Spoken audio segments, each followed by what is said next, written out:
tästä erinomaisesta puheesta. Olemme myös järjestäneet Eurovaalipaneelin, jossa puheenjohtajana toimii Näin Fahimi.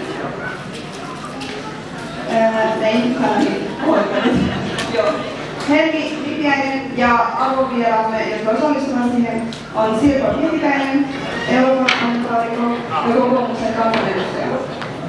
Iikka Hopsu, vihreän kansanedustaja ja Pinja Perholten, SDP:n kansanedustaja. Tervetuloa kaikille.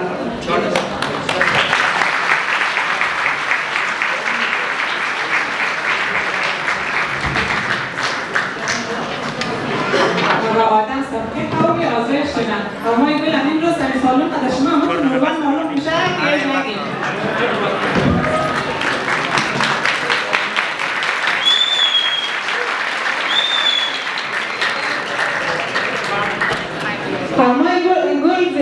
برنامه هنوز سر جایش از رقص با آهنگ هزارگی و همچنان شعر و سرود در این قسمت از برنامه ما میزگیر داریم که 50 دقیقه در بر میگه. امیدوارم که بعدش خسته کننده تمام نشنم.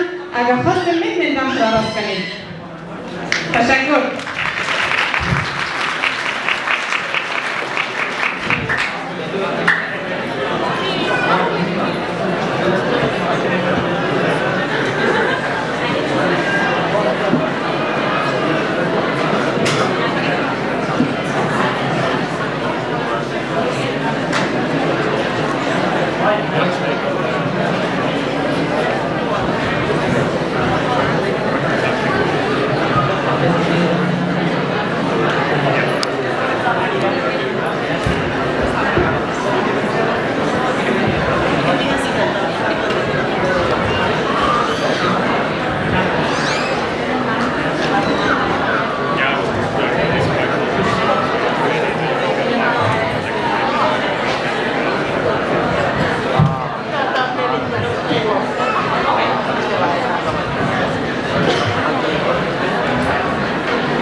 Kiitos kaikille osallistuneille kulttuuripäivään. Meillä tänään Europaneelin ja minä Helmi Lipeän kanssa juonnamme tätä.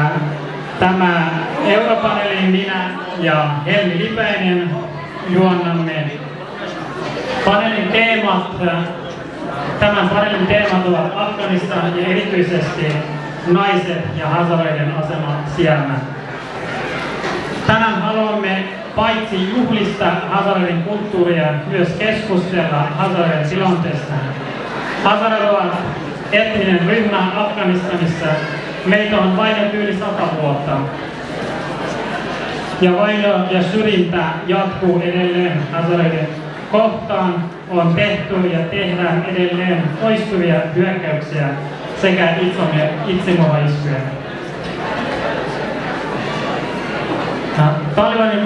Talibanin vallan noususta on nyt kulunut lähes 3 vuotta. Ja mielivalta jatkuu edelleen. Musiikki ja taide ei ole sallittua ja kulttuurialan työntekijät sorto jatkuu. Naisten asema Afganistanissa on maailman huonoimpia. Yli 12-vuotiaiden tyttöjen koulut on suljettu, naisten ja tyttöjen työssäkäynti on kielletty. Ja pakkoavioliitot ovat yleistyneet. Nuorten naisten ja tyttöjen pidätykset ovat levinneet laajalta. On epävarmaa, mitä heillä pidätyksen jälkeen tapahtuu. Ei tiedetä, ovatko he elossa. Tänään haluamme keskustella näistä aiheista. Kiitos minun puolestani. Tosiaan europarlamenttivaalit järjestetään 6-9. kesäkuuta ja tästäkin 3 ehdokasta on ehdolla Euroopan parlamenttiin. Ja olemme tähän paneeliin lähettäneet kutsut puolueille ja tänne meille tänään on päässyt paikalle Sirpa Pietikäinen kokoomuksen ja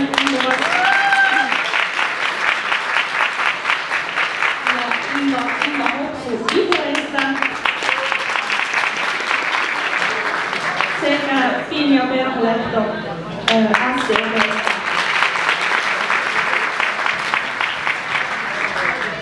Ja meillä on tässä muutamia kysymyksiä, joita haluamme kysyä. Jokaiseen kysymykseen on ajateltu noin 2 minuuttia vastausaikaa. Ja sen jälkeen on varattu myös paneelin lopusta aikaa yleiskysymyksille. Yes. Eli voidaan varmaan aloittaa ensimmäiseksi tämmönen ehkä lyhyt ja helppo. Esittele itsesi ja miksi olet ehdolla Euroopan parlamenttiin. Voidaan aloittaa vaikka tästä päästä ja sitten vuorotella aina kysymyksen mukaan. Tervehdys ja kiitos kutsusta. Minun nimeni on Sirpa Pietikäinen. Olen ollut 16 vuotta tuolla Euroopan parlamentissa Euroopan kansanpuolueen jäsenenä. Suomessa kokoomus on tämä puolue. Siellä olen tehnyt työtä vauraamman Euroopan eteen, eli taloutemme olisi hyvässä kunnossa. Sitten hyvin paljon ilmaston ja muun ympäristön eteen, koska ilman elävää maapalloa ei meillä ole muutenkaan elämää. Ja kolmas on sitten se inhimillinen Eurooppa.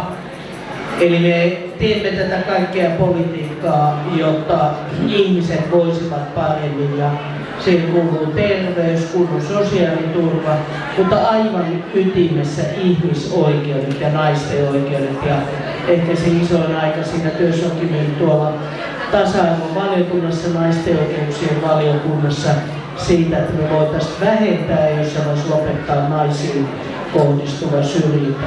Naiset ovat ihmisiä, siksi naisille kuuluu ihmisoikeudet ja osa ne ihmisoikeuksia on myös esimerkiksi oikeus koulutukseen, terveydenhuoltoon, omaisuuteen ja omaan kehoon ja tehdä siihen sitä koskevia päätöksiä. Ja tätä työtä olen valmis jatkamaan tästä eteenpäinkin, jos äänestäjät niin haluavat. Joo, tervehdys kaikille ja hyvää Hasaroiden kulttuuripäivää minunkin puolesta. On Inka Hopsu, vihreiden toisen kauden kansanedustaja, tuun Espoosta. Ja meillä on kotona asunut 3 Hasaraa, tällä hetkellä asuu enää 1, että olen tässä viimeisen melkein 7 vuoden aikana päässyt tutustumaan kulttuuriimme ja sitä kunnioittamaan. Ja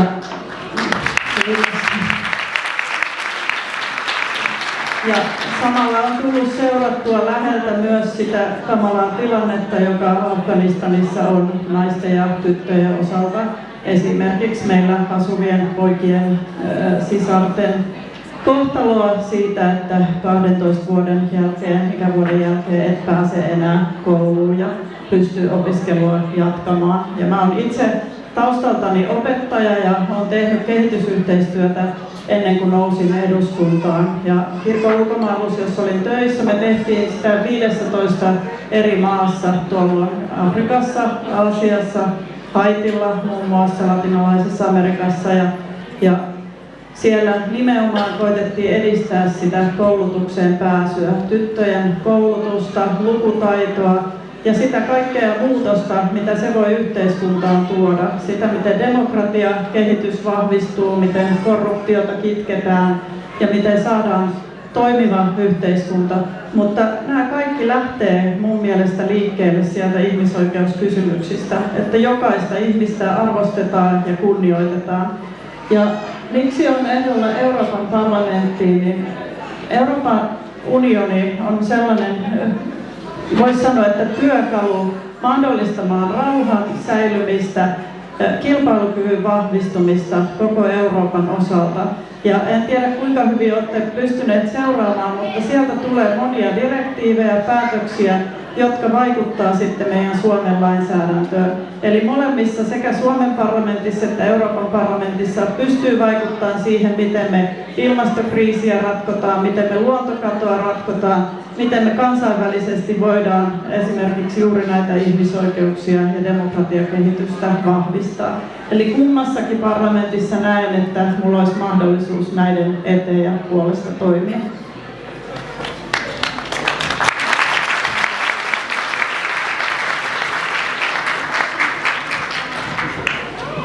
Hei kaikille ja oikein hyvää kulttuurijuhlaa myös minun puolestani. Nimi on Pia Perholehto ja mä olen SDT-kansanedustaja.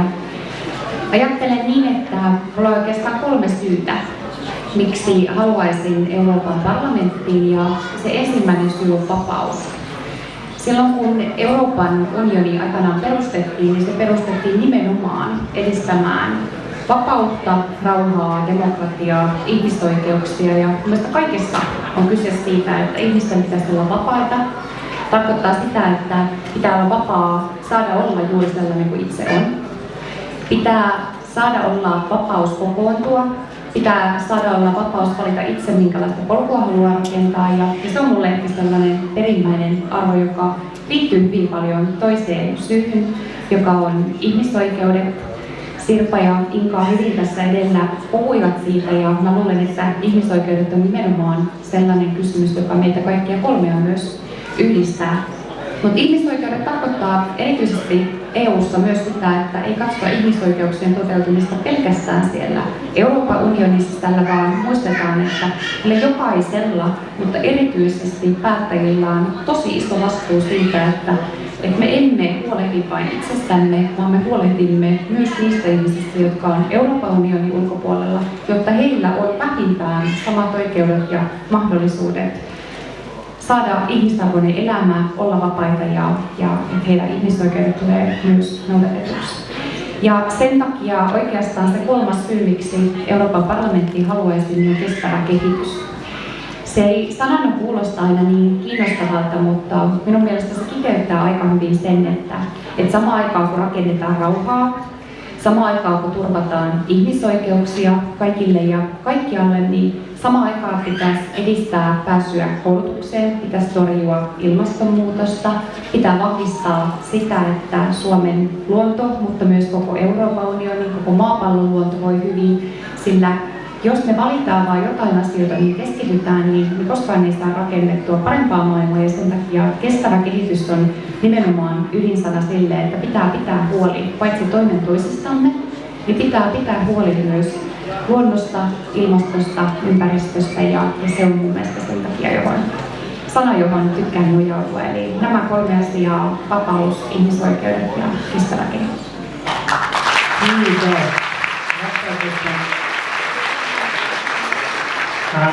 Millainen rooli EU:lla on Afganistanin Talibanin vallan kaappauksen jälkeen, ja miten jatkossa voitaisiin edistää ihmisoikeuksia Afganistanissa? Onko EU:lla tarjota keinoja, joilla Talibanin olisi mahdollista vaikuttaa? Vastaus 2 minuuttia. Ensin pitää oma kotipesä kunnossa, ja tässä mun kaveri puhui jo hyvin lisää ihmisoikeuksista ja oikeusvaltiosta. On tärkeää, että te voitte juhlia täällä omaa kulttuurijuhlaanne ja toteuttaa itseänne ja omalta osaltanne myös vaikuttaa siihen, minkälaista teillä on kotona. Mutta me suomalaiset myös ollaan hyvin pieni joukko. Mekin ollaan vähemmistöä suhteessa toisiin. Ja jos me sallimme sellaisen politiikan, että enemmistö saa kohdella vähemmistöä huonosti, niin meillä kaikilla menee huonosti. Ja siksi meidän on pidettävä EU:n sisällä tiukasti kiinni oikeusvaltiosta, ja se oikeusvaltio pitää sisällä riippumattoman tuomiolaitoksen, vapaat demokraattiset vaalit, sananvapauden, järjestäytymisvapauden, mutta myös ihmisoikeudet. Eli ihmisoikeuksiin kuuluu myös talous- ja sosiaaliset oikeudet, koska jos on Katmandun kaatopaikalla, ei paljon sillä sananvapaudellakaan ole merkitystä. Ja